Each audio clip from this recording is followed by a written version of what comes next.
Late one night, I stumbled upon a post online. It claimed that every time he delivered a package, the female resident would open the door in a revealing dress. Was she deliberately trying to seduce him? Below the post was a blurry photo, capturing an unflattering moment of the woman. With just a glance, I recognized the person in the picture. It was me. The netizens in the comments section gleefully fanned the flames, urging him to flirt with me. The poster, visibly smug, even tampered with my package. Watching his self-destructive behavior, a cold laugh escaped my lips. What he didn't know was that I am an underworld merchant, dealing exclusively with the deceased. Since he ruined an item ordered by a client, that very client would personally come to reclaim it from him. Bored in the middle of the night, I lay playing on my phone. An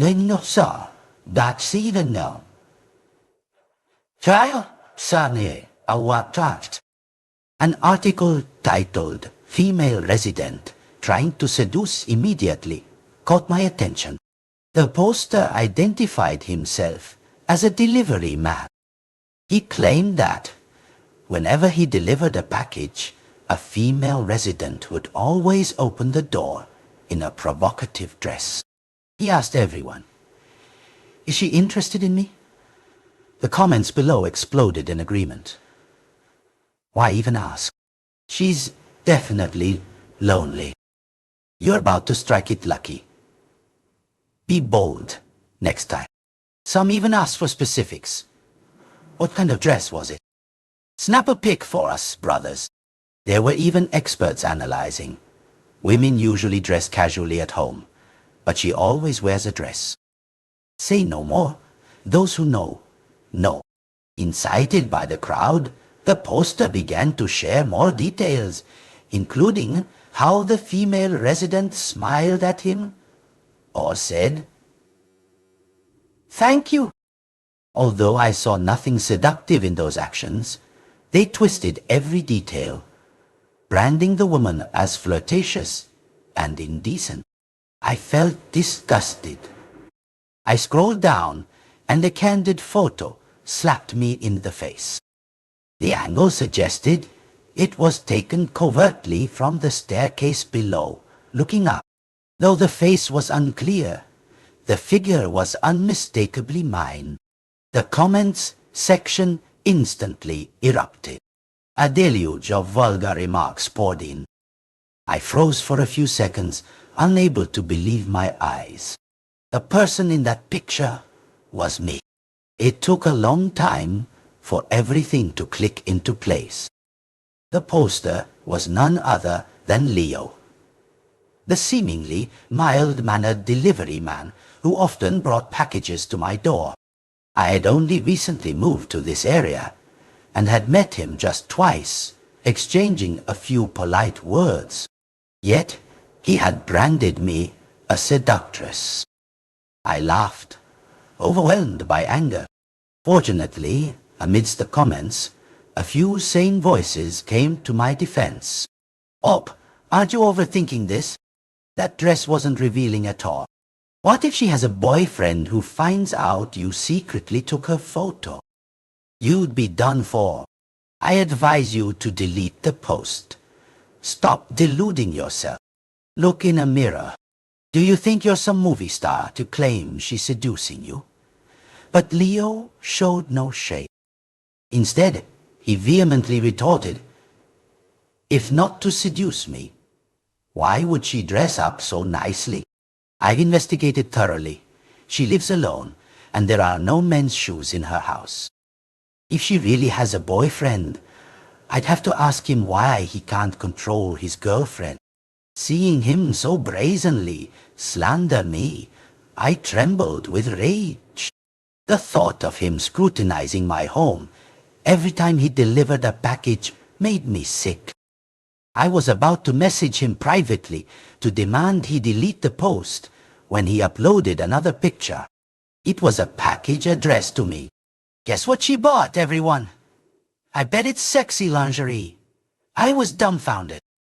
I couldn't believe he dared to take my package home. Anyone with eyes could see it was clearly an item of clothing, but he deliberately steered the conversation in an ambiguous direction.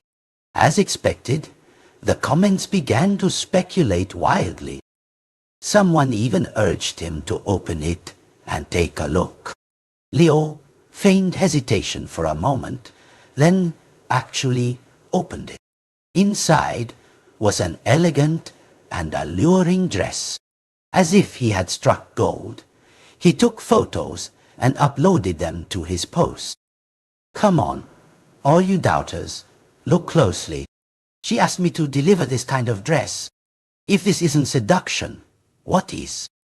I can't believe she looks so proper on the outside, but is so wild on the inside. My face darkened, and I quickly typed a comment. You've already violated my privacy by opening my package without permission. I advise you not to damage other people's property. Someone else also recognized the dress's value.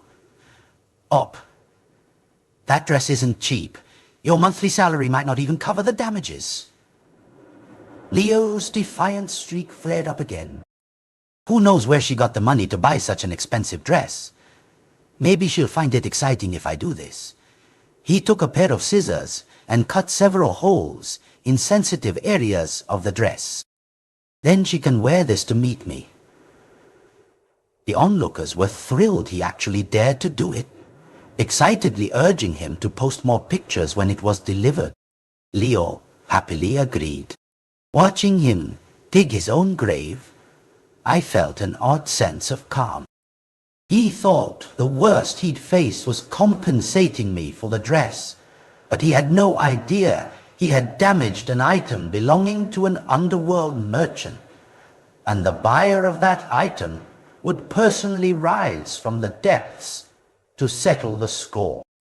I am an underworld merchant, specializing in dealings with the deceased. After death, humans become souls and journey to another realm.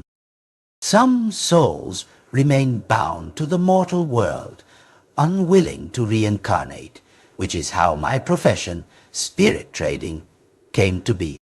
I help them burn cherished earthly possessions, and in return, they pay me a fee.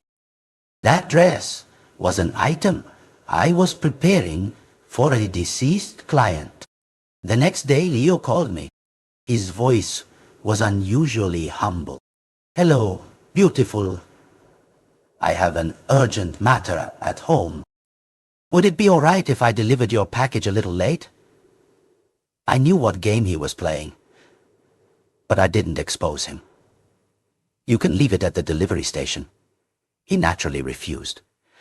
How could I make you go pick it up yourself? Don't worry. I'll definitely bring it to you personally today. As soon as he finished speaking, fearing I would refuse, he immediately hung up. He then updated his post. Delivery at 11:00 p.m. tonight. I live stream for you guys to see what happens. The comments below responded enthusiastically. Remember to get a clear shot. I want to see how she looks in that dress. What a pro. Picking prime time for a late night show. This post is gold. I've saved it. Waiting for your next update, OPTR. I let out a soft huff and called my apprentice. Jay, do you still have any soul-summoning incense left?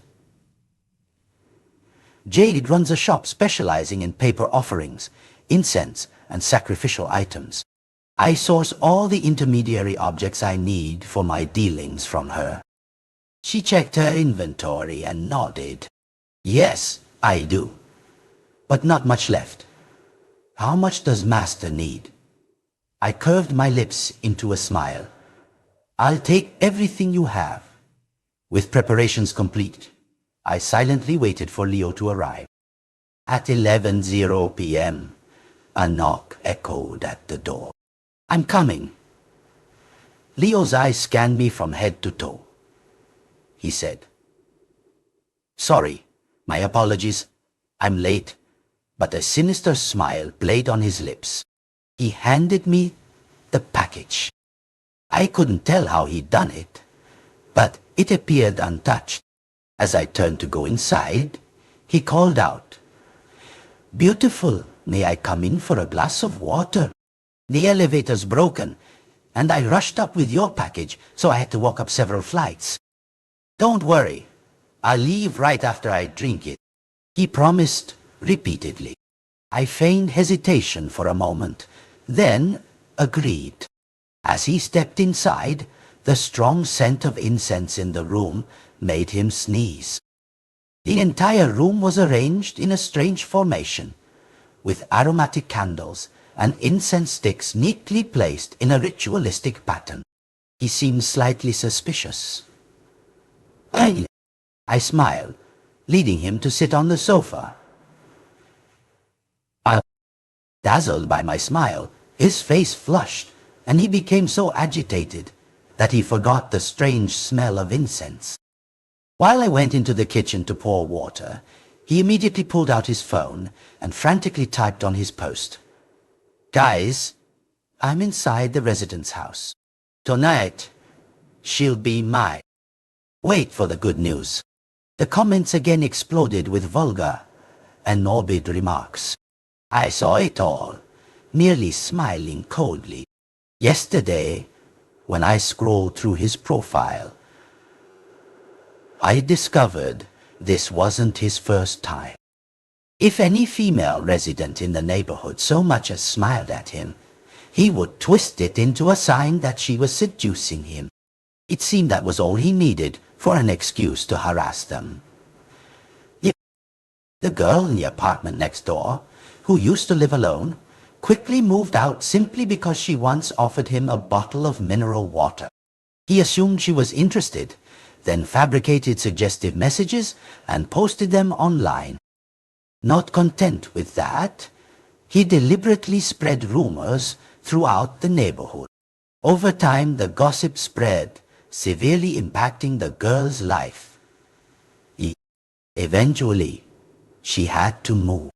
Leo not only saw no fault in such actions, but continued them. He smugly recounted the entire process in his post, even claiming the girl pretended to reject him to entice him further. He thought he could pull the same trick again. Too bad for him. This time he met me. I handed Leo the glass of water. He didn't drink it immediately, instead letting his lecherous gaze sweep over me. I pretended not to notice, pulling the dress out of the package. It was identical to the picture he'd posted online yesterday, with sensitive areas savagely cut and torn. Seeing no reaction from me, Leo began to feel confused. Everything was deviating from the script he'd imagined. Without waiting for him to speak, I lit the dress and threw it straight into the brazier in the center of the room. Leo jumped. "What are you doing?" He watched regretfully as the dress burned brightly in the flames. I offered an enigmatic smile that held his gaze. Leo felt a prickle of unease. Just as he was about to stand up, the lights in the room flickered out, and the air immediately grew cold. He rubbed his hands, uncomfortably asking, "Did you turn on the air conditioner?" I didn't answer.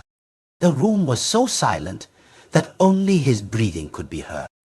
Strangely, the dress in the brazier, though burning, didn't turn to ash.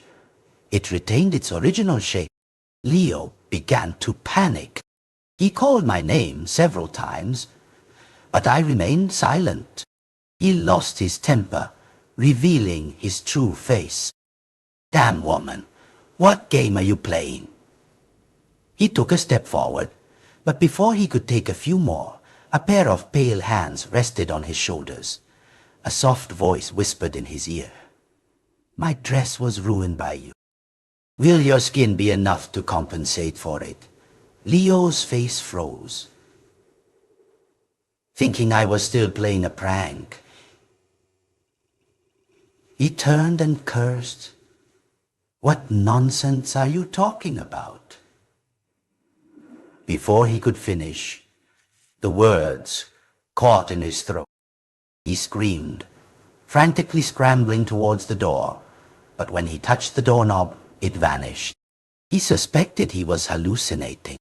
Before he could regain his composure, the dress from the brazier floated into the air. A pair of slender hands with razor-sharp nails reached out, fitting perfectly into the holes in the dress and simultaneously peeling strips of skin from Leo's body to mend it. The pain caused him to pass out on the spot. I silently lit a few more soul-summoning candles, helping my client's spirit coalesce more firmly. Today's buyer was Luna, 20 years in the underworld. This underworld age is the number of years she had wandered the netherworld. Souls with unresolved attachments, unwilling to reincarnate, must linger on the Yellow Springs Road. The longer they stay there, the more their memories fade until everything dissolves. Only then do they agree to reincarnate. After mending the dress, Luna stopped, satisfied. The underworld also has its rules. One cannot casually harm the living. Therefore, she didn't take all of Leo's skin. But it was enough to leave him bedridden for several months before he could recover. Outside, it was raining heavily. I casually tossed him downstairs. Whether his wounds would get infected, I left to fate. Returning inside, Luna had not yet left, rarely able to visit the mortal realm, and with the soul-summoning candle still burning, she curiously explored her surroundings. Her face was still very young, which made me feel a touch of pity. A soul lingering on the Yellow Springs Road for 20 years must carry a very deep-seated obsession.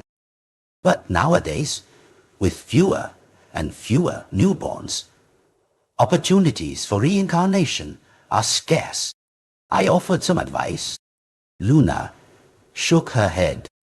Although I've forgotten what I once wanted to do, just now, seeing him, something sparked in my mind. A flicker of confusion crossed her eyes. He might be connected to my obsession, but I truly can't remember anything. Seeing the soul-summoning candles about to extinguish, she quickly added, "Shopkeeper Selene, next time you have a beautiful dress, remember to call me. Summon me many times, and perhaps I'll remember." With that, she vanished into the darkness. I sighed, tidied up the chaotic room, and then deposited Luna's payment into my safe. The next morning, I woke to find Leo gone from downstairs. There were no new posts on the forum either. I simply assumed he had learned his lesson and didn't bother to give it another thought. A month later, I received a new order. The client was a living person who wished to send a sentimental necklace from years ago to his deceased wife. Besides dealing with the dead, I occasionally accept orders from the living. So this time, I readily agreed. On the appointed day, the client had just arrived at my house, and we hadn't even exchanged many words when the door suddenly pounded. Before I could understand what was happening, the police burst in, sternly stating, "We've received a complaint. We suspect you are involved in prostitution and illegal trading." I froze for a moment, a surge of anger choking my chest. Who dares to play such a dirty trick behind my back? The commotion drew neighbors out to watch. I tried to explain to the police, but amidst the crowd, an old woman suddenly shouted, "It's true, officers!" She openly entertains clients right here in this neighborhood. Men come and go from her house countless times. You must arrest her before she spreads diseases throughout the community. Seeing her feigned righteousness filled with indignation, I stared in disbelief. I had never met this woman. Why was she slandering me so brazenly?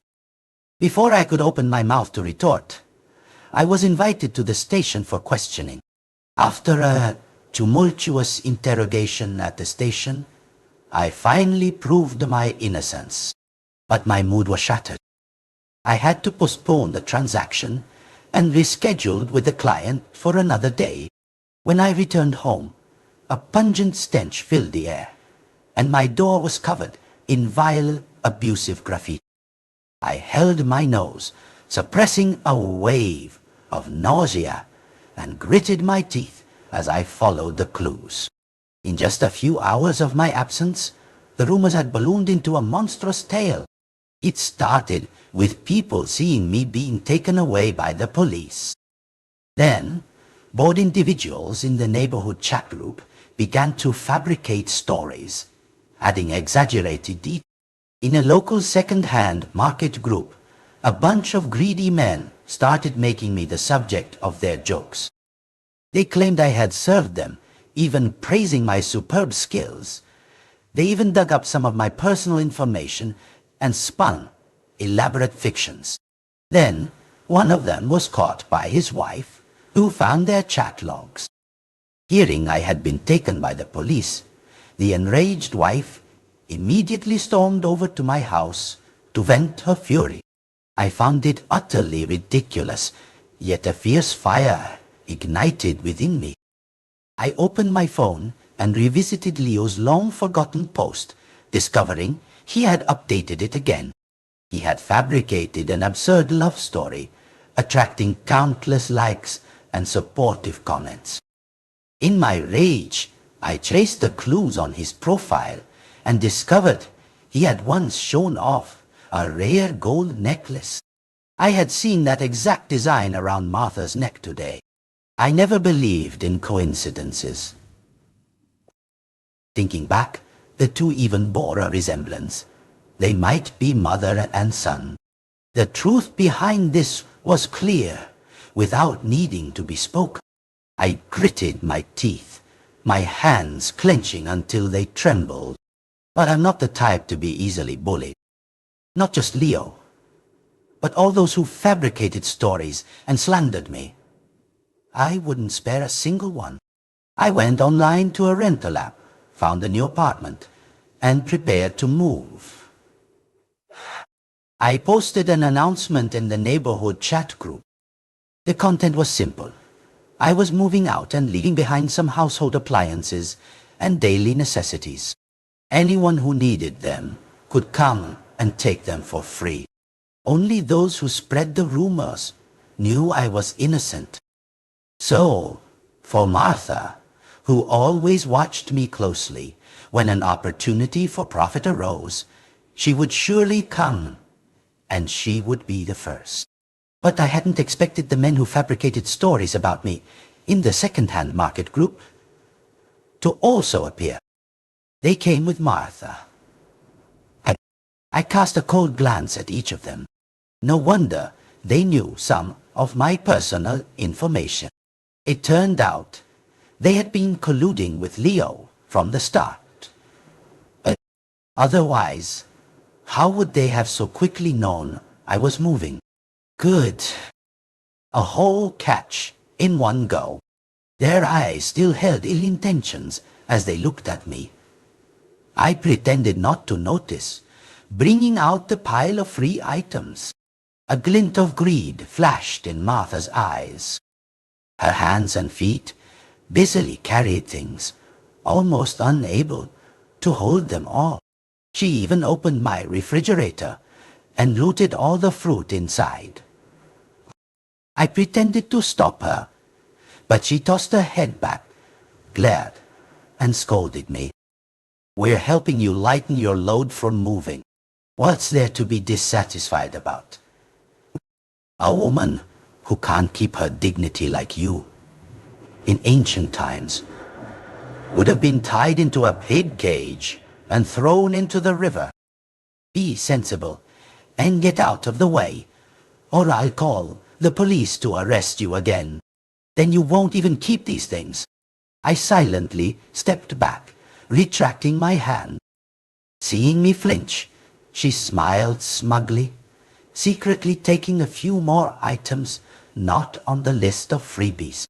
The other men also seized the opportunity to snatch things, but I cleverly avoided them, not letting them touch anything that wasn't theirs. When there was nothing left to plunder, the whole group reluctantly retreated. Watching their retreating figures, I smiled coldly to myself. In this world, there's no such thing as a free gift.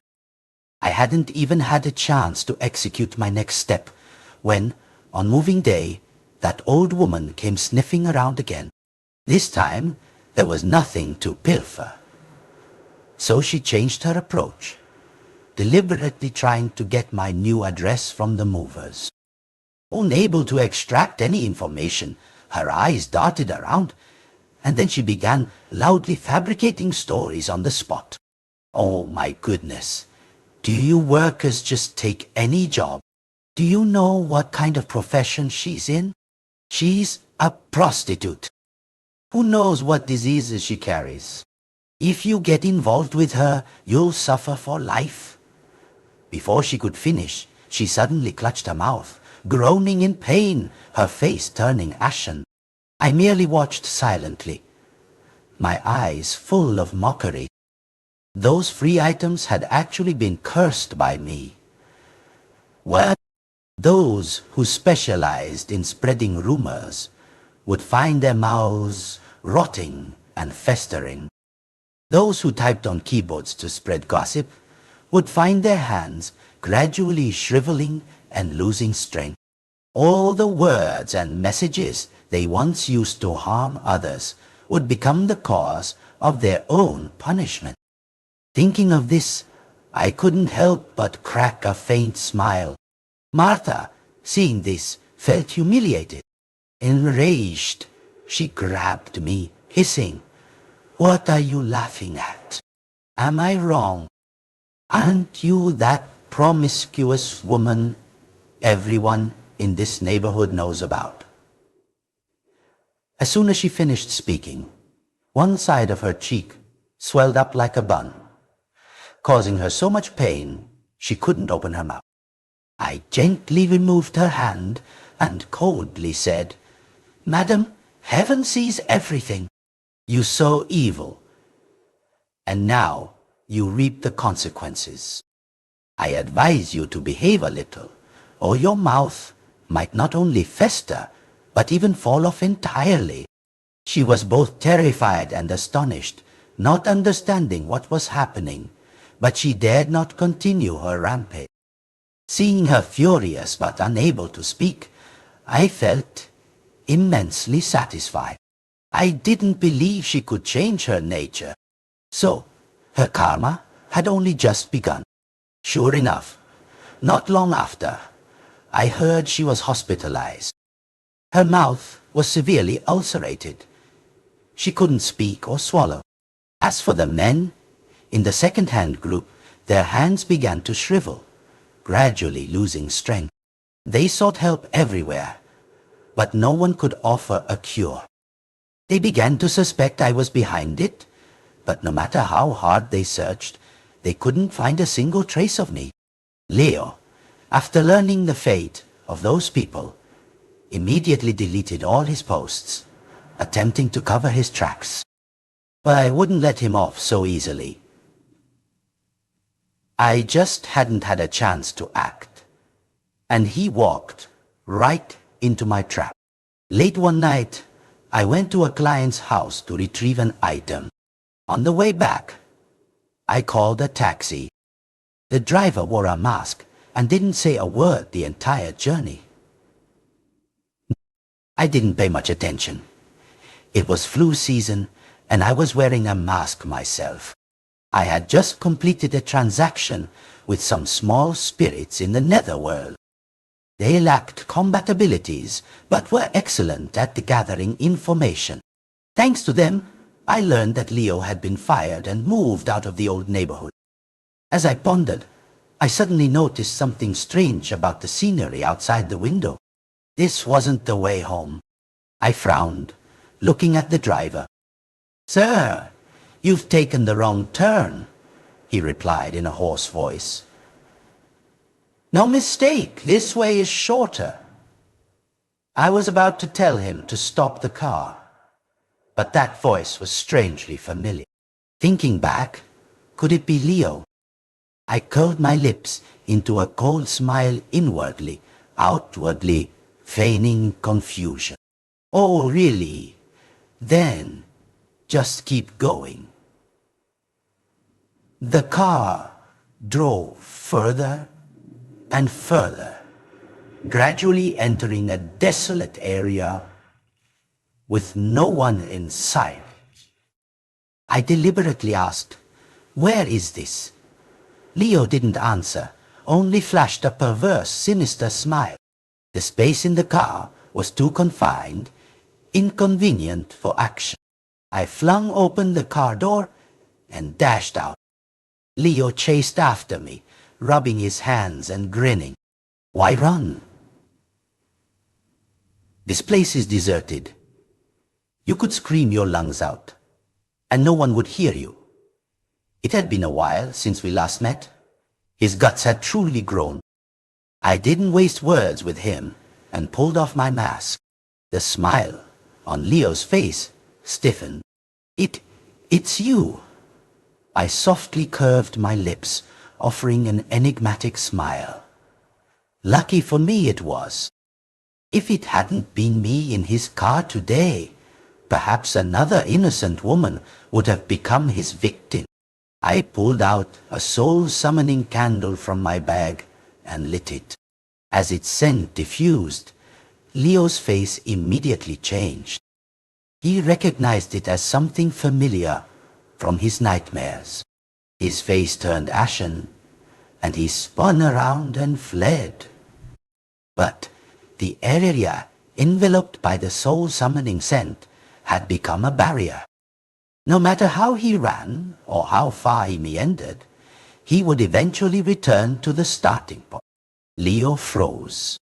He swallowed hard, frantically pleading. "Sister, big sis, I was momentarily confused. Please forgive me. You're a woman.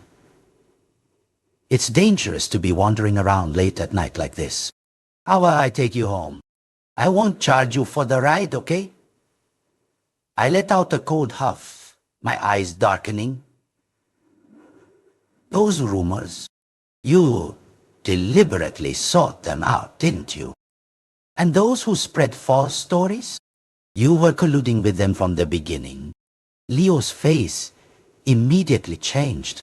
He hadn't expected me to see through everything. I glanced around, not seeing Luna anywhere. Leo then became emboldened, his malice rising to his brain. "So what if you know? Let me go. I specially got a protective talisman from a high-ranking master. He said with this talisman, evil spirits can't do anything to me. If you don't let me go, don't blame me for retaliating." I found it amusing. "Then let's see what you can do." Leo gritted his teeth and charged at me. I spun around, performing a shoulder throw that sent him sprawling to the ground. He was so stunned and in pain that he lay motionless for a long time, unable to get up. Seeing he couldn't fight, he resorted to begging again. I ignored him. I never thought that giving him a chance would be seen by him as a free pass to continue wreaking havoc. People like him, if they can't control themselves, are better off incapacitated. I slowly walked closer. Leo retreated step by trembling step. Just then, his phone rang. He looked as if he had seen a savior, frantically picking up. "Dad, save me. Come quickly, there's no time left." I paused, a little surprised. According to the gnomes, Leo was raised by a single mother. He had never mentioned a father. Before I could think deeper, a stranger suddenly broke through the barrier and stormed in. Leo ran and hid behind the man. My stomach churned as if I was about to throw up last night's dinner. "All right, then I'll deal with both father and son." Leo quickly whispered to the old man, "Dad, it's that candle. That candle summoned the ghost. Blow it out and we can escape." The old man, while I wasn't paying attention, snatched the soul-summoning candle. I wasn't worried. A soul-summoning candle isn't something just anyone can extinguish. He blew hard several times, but the candle still burned brightly, unwavering. Instead, his hand was scorched by the flame, and fresh blood dripped onto the fire. Blood mixed with fire, and the flame immediately surged violently. A red light flashed, and Luna appeared. She seemed a little disoriented. "Shopkeeper Selene, did you summon me because there's a new order?" I paused. Theoretically, besides lighting the candle, I also needed to chant a spell to summon her. But this time, I hadn't done anything. Luna saw I didn't answer and looked elsewhere. When her gaze fell upon Leo and the other man, her expression instantly changed. She gasped, "It's you." The old man immediately became wary. "Who are you?" Luna clutched her head, screaming in pain, as if a flood of memories was tearing through her mind. Both Leo and his father recoiled several steps in horror. After a moment, Luna regained her composure, her eyes filled with venomous hatred, staring fixedly at the old man. "You ruined me so tragically, and yet you dare to forget me." She walked step by step towards the two men, her voice sounding as if from the depths of the earth. 20 years ago, the last taxi ride late at night. Have you forgotten?" His face turned ashen as paper. You're still here?" Luna gave a cold laugh. "How could I willingly reincarnate without seeing you dead? It turned out that 20 years ago, Luna missed the last bus and called a taxi. Overcome with exhaustion, she fell asleep in the car. To her horror, when she woke up, she found the car had been driven to a desolate, remote area deep in the mountain. And then the driver had raped her. She cried and pleaded countless times to be taken home. It was her birthday that day, and her parents were waiting for her to come home to celebrate. But the driver, fearing exposure, strangled her to death shortly after. Her parents waited and waited for their daughter to return. Growing anxious, they reported her missing to the police. However, investigative methods were limited at the time, and evidence was scarce. So the case stalled, unable to bring the perpetrator to justice. After committing the crime, the driver fled, abandoning his wife and child, living in hiding for many years. It was only when his son grew up that he dared to reconnect. Perhaps due to inherited evil, his son, Leo, also became a villain. And tonight, Leo intended to repeat the exact crime his father committed years ago. But this time, the victim was me. He just didn't expect me to be someone easily intimidated. Even more, He didn't expect that the girl his father murdered all those years ago had not yet found peace. That girl was Luna. Ah, that was also why, upon seeing Leo, Luna's mind was suddenly flooded with vague fragments of memory. It was also because of the enemy's blood that her soul could cross the boundary, being anomalously summoned to the mortal realm. Fate had led the way, and the lingering resentment had not dispersed. The blood debt of that day would finally be repaid. Luna lost all reason, charging straight at the old man. However, a dazzling golden aura suddenly appeared, stopping her.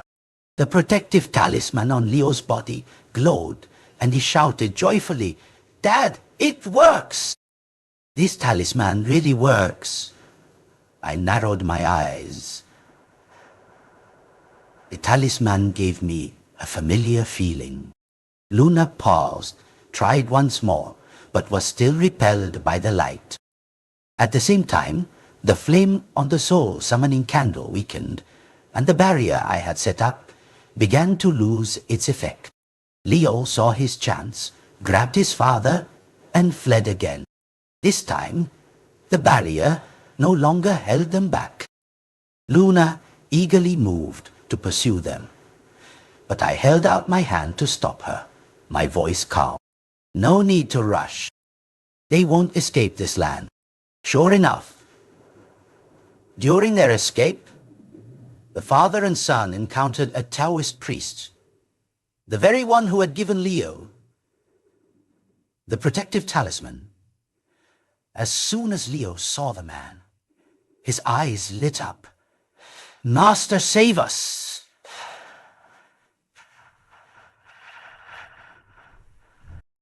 "She's chasing us." He recounted everything, naturally omitting his own wrongdoings. The Taoist priest stroked his beard, slowly saying, "To dispel the Wan Qi, resentful energy, the only way is to find her burial place and perform a ritual for her." Leo turned to urge, "Dad, quickly." "First, remember where her burial place is." The old man grimaced, as if his head would explode. But in this urgent situation, he repeatedly sifted through his memories, rushing past several spots before finally finding a small, raised mound of earth, where a piece of old decaying red scarf was still visible. He breathed a sigh of relief. "It must be here." Leo frantically cried out, "Master, we found it! Quickly, perform the ritual." But the Taoist priest didn't move. Leo pulled out a wad of money and thrust it into his hand. "Master, please help us." Just then, I emerged from the shadows behind them, leading Luna. "So this is her burial place." Luna looked at the red scarf, silent for a long moment. Leo jumped. "How are you here?" He immediately looked at the Taoist priest as if for help. The Taoist priest merely smiled faintly, not answering. I subtly curved my lips, looked up, and called out, "Master, the moment I saw that talisman, I recognized your aura." The Taoist priest nodded, stroked his beard, and calmly walked away. Leo was horrified. "Master, where are you going?" "Come back quickly." But no matter how much he screamed, my master didn't turn his head. My master's foresight is divine. Perhaps he had calculated this day, which is why he deliberately gave that talisman to Leo, leading them to Luna's exact burial place. As soon as Master Shen left, the father and son were completely defenseless. Luna, once again, lunged at the old man. He reacted quickly, pulling Leo in front of him as a shield. "I am charged!" Luna charged through Leo, leaving a large wound. Leo coughed up, a mouthful of blood, his eyes staring in horror at the father he once revered. "Why me?" The old man stepped back, trembling. "Son, don't blame me. I'm your father. I gave you life. What's wrong with you, returning it now?" I leaned close to Luna's ear and whispered a few words. She hesitated for a moment, then nodded, her eyes icy. She stepped closer and faced directly into the old man's body. The next morning, the police station was unexpectedly in chaos due to a shocking piece of news. The fugitive criminal, Elder Zhao, who had been on the run for 20 years, had surrendered himself. He not only confessed to all his past crimes, but also claimed that he had killed his own biological son the previous night. The police immediately dispatched officers to verify the information. Word got around, and that venomous old woman, Martha, also burst into the station. Due to constantly spreading malicious gossip, her mouth was almost unable to eat or drink. She survived only on glucose 5s. Gaunt to the bone, her skin stretched tightly over her face. She looked like nothing more than a ghost. She wailed, demanding to know why Elder Zhao had killed her son. He remained silent, his eyes hollow, staring at her like an empty shell. If not for the police intervention, she would have almost strangled him to death. Luna's parents also arrived. Both were gray-haired, their faces haggard. Learning that the culprit had finally been caught, they both burst into heart-wrenching sobs right there at the station. I watched them, my heart squeeze. Then I took out a clean, neatly folded red scarf from my bag and handed it to them. Luna's mother suddenly froze, staring at the scarf, her eyes wide with bewildered trembling. "Is this my daughter's scarf?" I gently nodded. She clutched the scarf to her chest, sobbing silently. This was the gift I gave her on her 20th birthday. I regret it so much. Why didn't I personally pick her up that day? She looked up at me. "Can you tell me how you got this scarf?" I gently told them about Luna's burial place. After hearing this, the elderly couple immediately leaned on their canes and walked non-stop to that spot, as if to reclaim the soul of the daughter they had longed for 20 long years. I watched their retreating figures, thinking to myself, last night I had whispered to Luna, "Elder Zhao's crimes are monstrous, but death is not a deserving end for him. He should be punished by law while alive, so that your family can witness justice being served. After that, I will send him down to the 18 layers of hell to endure all the torments he deserves." Luna nodded in agreement, and she entered Elder Zhao's body, compelling him to walk to the police station and confess his crimes. As for Leo, I wouldn't forgive him. If he couldn't live as a human in this life, then in the next, he would reincarnate into the animal realm. To live as a beast, commanded by others. To know what humiliation is, to know what it is to be trampled upon. Elder Zhao's final verdict was announced. Luna's parents hugged each other, choking back sobs. 20 years of lingering obsession finally had an answer. As they prepared to leave the courthouse, I called them back. They looked at me, puzzled. I told them, "Luna left you a gift,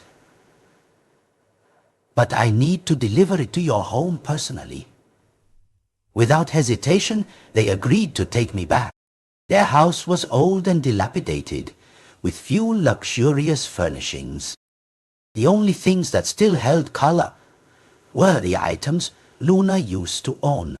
I had heard that over the years, to find their daughter's killer, the couple had spent almost all their money, effort, and even their careers. In the end, only the empty house and their unhealed grief remained. I sighed softly. They poured me a warm glass of water and warmly invited me to sit down. I nodded, then took out a soul-summoning candle, lit it, and placed it on the table. As the candlelight flared, Luna slowly materialized. Her parents, seeing their daughter, couldn't help but cry out, "Luna! Luna!" Luna's eyes welled up with tears. I felt I couldn't bear to watch any longer, so I gently stood up and stepped outside, leaving them their private space. A while later, Luna's mother, leaning on her cane, called me back inside. She took my hands, thanking me repeatedly. Thank you for helping us fulfill our lifelong wish." I quickly helped them stand. On the table, the candle had extinguished, and Luna had returned to where she belonged. They wiped away their tears and told me, "Luna said she has decided to reincarnate." I nodded softly. The story, it seemed, had come to an end. Everything, cause and effect, has its retribution.